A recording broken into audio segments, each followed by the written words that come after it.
நண்பர்களுக்கு வணக்கம். சமீபத்தில் நேரம் கிடைக்கும் போதெல்லாம் பழைய படங்களை இப்போல்லாம் பார்க்க ஆரம்பிச்சிருக்கேன். சிந்து பைரவி, சின்ன கவுண்டர், இந்த மாதிரி நான் சின்ன வயசில் இருக்கும்போது ஒன்று ஓடிய அந்த படங்கள் நான் அப்போ பார்த்துருக்கேன். ஆனால் அதுக்கப்புறம் நான் திருப்பி அதெல்லாம் பார்க்கல. இப்போ பார்க்க முடியுமா, நம்ம மைண்ட் மாறி போச்சா அப்படின்னு எல்லாம் நினைக்கும் போது திருப்பி எடுத்து பார்க்கும்போது எனக்கு ரொம்ப ஆச்சரியமான ஒரு ஃபீல் இருந்தது. அந்த காலத்தில் படம் போய் பார்க்குறதுன்றது ஒரு பெரிய திருவிழாவுக்கு போகிறது மாதிரி. அவ்வளோ கூட்டம், நெரிசல், அதெல்லாம் தாண்டி ஏன் அவ்வளோ வெறித்தனமாக அப்போ படம் பார்த்தாங்க அப்படின்னு சொல்லிட்டு இப்போ நினச்சி பார்த்தா ஆச்சரியமாக இருக்குது. இப்போவும் அந்த மாதிரி பெரிய ஸ்டார் படங்கள்லாம் வரும்போது நெண்டி அடிச்சுக்கிட்டு சண்டை போட்டு நெரிச்சு போய் பார்க்குற சில இன்றைக்கும் இருக்குது. அதுக்கான பல விதமான உளவியல் காரணங்கள், சமூக காரணங்கள் இருக்கலாம். ஆனால் அப்போது நான் பார்த்த படங்கள் இப்போ நான் திருப்பி பார்க்கும்போது போர் அடிக்கலை, அதே நேரத்தில் ரொம்ப இன்ட்ரெஸ்டிங்காகவும் இருந்தது. முள்ளும் மலரும் நான் தேட்டரில் பார்க்கல. அப்போ நான் ரொம்ப சின்ன பையனாக இருந்திருப்பேன்னு நினைக்கிறேன். அடிக்கடிக்கு டிவியில் சின்ன சின்ன கிளிப்ஸ் மாதிரி பார்த்தது தான் அனுபவம் அந்த படத்தை பற்றி. சரி, நான் முழுசாக அந்த படத்தை யூடியூப்பில் பார்க்கலாம் அப்படின்னு உட்காந்தேன். படம் ஆரம்பித்ததுலேருந்து இறுதி வரை அவ்வளோ இன்ட்ரெஸ்டிங்காக இருந்தது அந்த படம். உமாசங்கர் எழுதிய முள்ளும் மலரும் நாவல் தான் படமாக எடுத்திருக்கிறாங்க. உமாசங்கர் 7-8 நாவல்கள் எழுதியிருக்கிறாங்க. பூர்ணம் விஸ்வநாதன் அவங்களுடைய அக்கா அவங்க. இது கல்கி வெள்ளி விழாவுக்காக ஒரு போட்டி நடத்தியிருக்காங்க, நாவல் போட்டி. அதில் முதல் பரிசு பெற்ற நாவல் முள்ளும் மலரும். இந்த தலைப்பை நான் பார்க்கும்போது ஒரு முள்ளாக இருக்கிற ஒரு ஆள் அப்படியே பூ மாதிரி மலர போகிறாரு அப்படின்னு தான் நினச்சேன். ஆனால் படம் பார்க்கும்போது முள் அப்படிங்கிறது அண்ணன், மலர் அப்படிங்கிறது தங்கை. அந்த தங்கையை காக்கக்கூடிய முள் போன்றவர் அப்படின்னு வச்சுக்கலாம். அல்லது நிறைய அதற்கான காரணங்கள் படம் பார்க்கும்போது தெரியுது. பெரும்பாலானவர்களுக்கு இந்த கதை தெரிஞ்சிருக்க வாய்ப்பு இருக்குது. ஒரு யாருமற்ற அனாதையான அண்ணன், தங்கை. அண்ணன் சிறு வயசில் சின்ன சின்ன வேலைகள் அண்ணன் பார்க்குறாரு. தங்கையை வளர்க்குறாரு. ரொம்ப கஷ்ட ஜீவனம். பஞ்சம் பழக்கத்துக்காக ஒரு ஊருக்கு வராங்க. அப்படி தான் படம் துவங்குது. அப்புறம் பேரெல்லாம் போட்டு முடிச்சதுக்கப்புறம் பார்த்தா அவங்க ஒரு ஊரில் பஞ்சம் பழக்கத்துக்காக அங்கேயே செட்டில் ஆகிட்டுருக்குறாங்க. அண்ணன் ரஜினிகாந்த், தங்கை ஷோபனா. ரஜினிகாந்த் பற்றி எல்லாருக்குமே நல்லா தெரியும். ஷோபனா நிறைய பேருக்கு தெரியறதுக்கான வாய்ப்பு இல்லை. அது இப்போ இருக்கிற ஜென்ரேஷனுக்கு சுத்தமாக தெரியாதுன்னு நினைக்கிறேன். நிறைய படங்கள் நடிச்சிருக்கிறாங்க. இளம் வயதிலே இறந்து போயிட்டாங்க. நல்ல ஒரு தமிழ் முகம், இன்டென்ஸாக நடிக்கக்கூடிய ஆக்டர். அவங்க 2 பேரும் அந்த ஊரில் செட்டில் ஆகிட்டுருக்காங்க. அண்ணன் ஒரு ட்ராலி ஆப்ரேட்டராக இருக்கார். அது என்னென்னா, அந்த ஊர் ஒரு மலைப்பாங்கான இடத்துல இருக்குது. இன்னொரு ஊரில் பவர் ஹவுஸ் அப்படின்னு சொல்கிறாங்க. மேபி ஒரு பவர் யூனிட்டாக இருக்கலாம். இந்த ஊர்லேருந்து அந்த பவர் ஹவுஸ் அப்படின்ற இடத்துக்கு ஒரு ட்ராலி போகுது. அந்த ட்ராலி ஆப்ரேட் பண்ணுற வேலையை ரஜினி பார்க்குறாரு. அப்போ அந்த ஊருக்கு இன்னொரு பஞ்சம் பழைக்க ஒரு அம்மாவும் ஒரு பொண்ணும் வராங்க. அவங்களோட கஷ்ட ஜீவத்தை பார்த்துட்டு பக்கத்துலேயே அவங்கள குடி வச்சு அவங்களுக்கு ஒரு வேலையும் ஏற்பாடு பண்ணி கொடுக்குறாங்க இந்த அண்ணன் தங்கையும். இப்படி கதை போயிட்டுருக்கும்போது வழக்கம் போல் அந்த ஊருக்கு அந்த பவர் ஹவுஸில் ஒரு இன்ஜினியராக புதுசாக ஒருத்தர் வராரு. நாள் வந்துமே ரஜினிக்கும் அவருக்கும் முட்டிக்குது. ஏன்னா ரஜினி அந்த பவர் ஹவுஸ்க்கு போகிற ட்ராலி ஆப்ரேட் பண்ணுறவராக இருக்கார். அதில் நிறைய ஊர் மக்கள் எல்லாம் ஏற்றி அனுப்புகிறாரு. அதை இந்த இன்ஜினியருக்கு பிடிக்கல. அந்த இன்ஜினியர் யாருன்னா சரத்பாபு. இந்த 2 பேருக்குமான இந்த ஈகோ கிளாஷ் அப்படியே படத்தில் தொடர்ந்து வந்துகிட்டே இருக்குது. 2 பேருக்கும் சுத்தமாக பிடிக்கல. இதற்கு இடையில் பஞ்சம் பழைக்க வந்த அந்த பெண்ணை ரஜினி கல்யாணம் பண்ணுறார். இப்படி போயிட்டுருக்கும்போது ரஜினியோட தங்கை சரத்பாபு விரும்புகிறாங்க. கடைசியில் இவங்க சேர்ந்தாங்களா இல்லையா அப்படிங்கிறது தான் ஒரு உருக்கமான ஒரு கிளைமேக்ஸோடு இந்த கதை முடியுது. கதை பார்த்திங்கன்னா தமிழ் படத்தில் இந்த மாதிரி நிறைய கதைகள் வந்திருக்கும். ஆனால் இந்த படம் காலத்திற்கும் பேசப்படுவதற்கான முக்கியமான காரணம் அப்படி எனக்கு தோன்றது டைரக்டர் மகேந்திரன் தான்.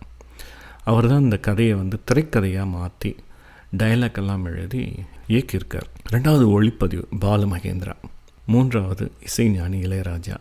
4வதாக இதில் நடித்த அனைத்து நடிகர்கள், ரஜினியாகட்டும், சோபனாவாகட்டும், அந்த பஞ்சம் பழிக்க வந்த பெண் படாபட் ஜெயலக்ஷ்மி அப்படின்னு பேர் அவங்களுக்கு. இதெல்லாம் தாண்டி முக்கியமான எனக்கு தோன்றிய இன்னொரு விஷயம் ஒவ்வொரு கேரக்டரும் எழுதப்பட்ட விதம். இந்த படத்தில் நடித்திருக்கிற பெரிய கேரக்டர்லேருந்து சின்ன கேரக்டர் வரைக்கும் அவங்களுக்கான ஒரு கேரக்டர் ஆட்டிடியூட், நடக்கிற விதங்கள், பேசுகிற விதங்கள், எல்லாமே ஒரு காமன் டெம்ப்ளேட்டில் இருக்கிற கேரக்டர் மாதிரி கிடையாது. ஒவ்வொன்றும் டிஃப்ரெண்ட்டாக எழுதியிருக்கிறாங்க. இப்போ ரஜினி கேரக்டர் எடுத்துட்டிங்கன்னா ஒரு மாதிரி நல்ல விதமான, அதே நேரத்தில் முரட்டு சுபாவமான, ஆழ்ந்து தெளிவாக யோசிக்க முடியாத, ரொம்ப பாசமான ஒரு ஆண் கேரக்டர். அந்த ஊர் மக்கள் மேலே அவருக்கு ரொம்ப அன்பு இருக்குது. அந்த ஊரில் எல்லாருக்குமே அவரை தெரியும், இவருக்கும் எல்லாரையும் தெரியும், அவங்களுடைய பிரச்சனைகளை தெரியும்.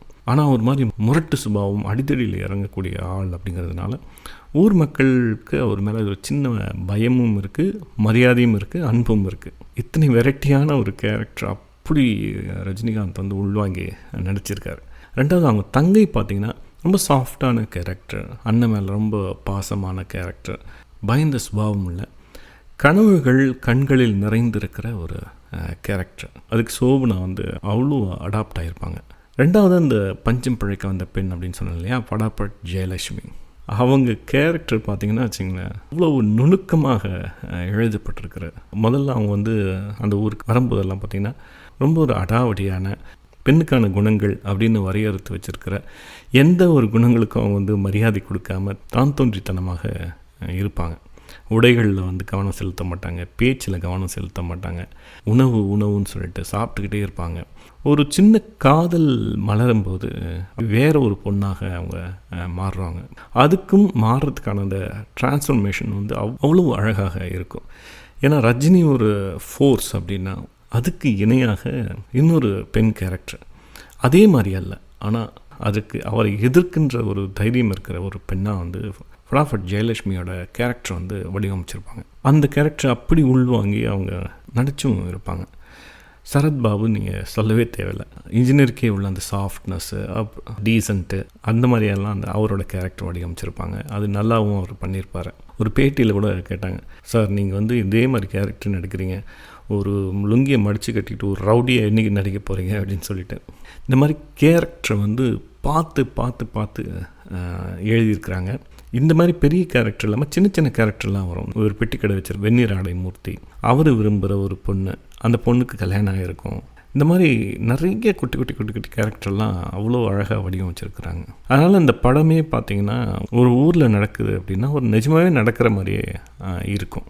இது வந்து ஒவ்வொரு கேரக்டரும் எழுதியிருக்கிற விதம் வந்து எனக்கு ரொம்ப பிடிச்சிருந்தது. ரெண்டாவது இன்னொரு விஷயம் வந்து பார்த்திங்கன்னா, இது ஒரு கதை, ஆனால் கதைக்கு உள்ளார நிகழ்கின்ற இந்த உணர்வு போராட்டங்கள்னு ஒன்று இருக்கும். ஒரு ஆள், அவனோட கேரக்டர், அவனோட உணர்வு வெளிப்பாடு, அவனுக்கு ஆப்போசிட்டில் இருக்கிற இன்னொரு கேரக்டர், அவருடைய ஆட்டிடியூட், அவரோட உணர்வு வெளிப்பாடு, அவங்க எடுக்கிற முடிவுகள், பேசுகிற பேச்சுக்கள், இதெல்லாம் பார்த்திங்கன்னா அவ்வளோ இன்டென்ஸாக வந்து இருக்கும். ஏனோதானம்லாம் இருக்காது. முக்கியமாக இந்த படத்தோட மைய இழை அப்படிங்கிறது வந்து ரஜினிக்கும் சரத்பாபுக்கும் இடையே நடக்கிற அந்த ஈகோ கிளாஷ் அப்படின்னு சொல்லலாம். இப்படி ரெண்டு ஆண்களுக்கு இடையே வந்து நீங்கள் ஈஸியாக வந்து இந்த ஈகோ கிளாஷை காமிக்க முடியும். எப்படின்னா ஒருத்தன் கெட்டவன் ஒருத்தன் நல்லவன் காமிச்சிட்டவே ரொம்ப ஈஸி. நீங்கள் அடுத்தடுத்து காட்சிகள் வந்து நீங்கள் எடுத்துகிட்டு போயிட்டே இருக்கலாம். ஆனால் இந்த படத்தில் இருக்கிற பெரிய சவாலே அப்படிங்கிறது வந்து ரெண்டு பேருமே நல்லார்கள். ஒருத்தர் வந்து கிராமத்திலே வளர்ந்த ஒரு முரட்டுத்தனமான, நல்ல விதமான, அன்பான ஒரு ஆள். இவர் வந்து எந்த எல்லையும் வந்து உடைச்சிட்டு போயிட்டே இருக்கக்கூடிய ஒரு ஆள். இன்னொரு பக்கம் பார்த்திங்கன்னா படித்த நல்ல மனசுடைய, வேலைக்கு உண்மையாக இருக்கக்கூடிய இன்னொரு ஆள் சரத்பாபு.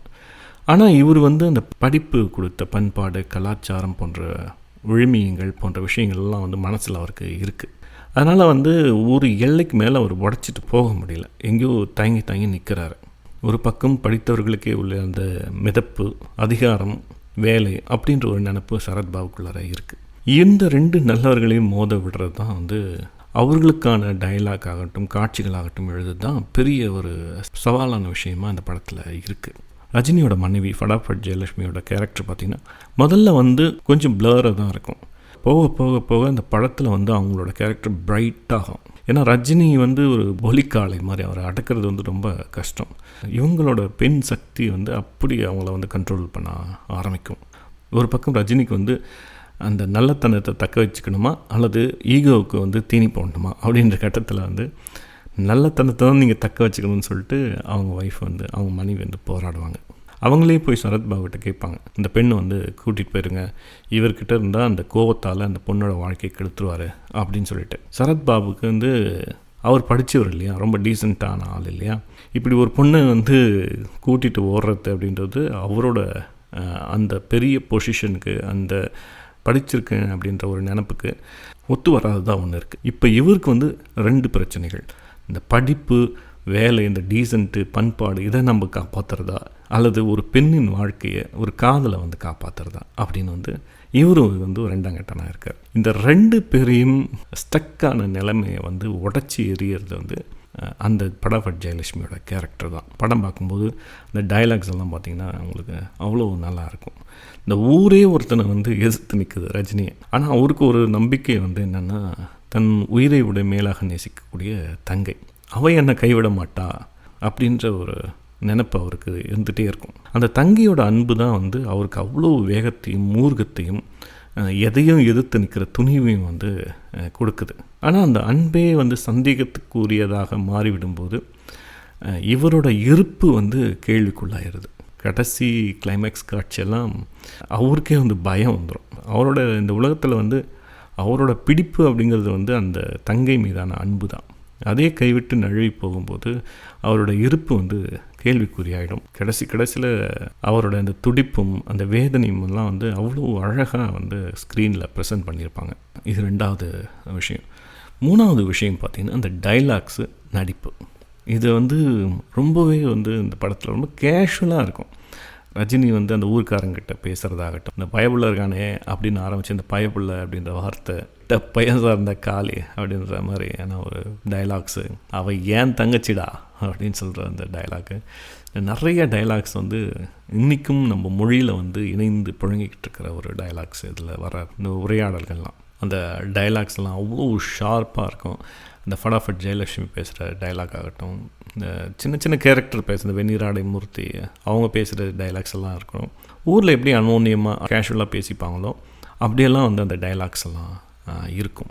அடுத்தது பார்த்திங்கன்னா இதனோட மியூசிக் எனக்கு சொல்லவே தேவையில்லை. இளையராஜா பற்றி நிறைய பேசிட்டாங்க.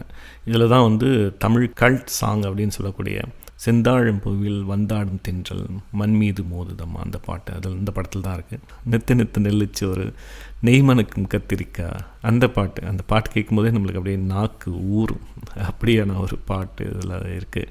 இதெல்லாம் வந்து தமிழ் படத்தோட கல்ட் சாங்ஸ் அப்படின்னு சொல்லுவாங்க. அடிக்கடிக்கு நம்ம கேட்குற பாடல்களாகவும் அதெல்லாம் இருக்குது.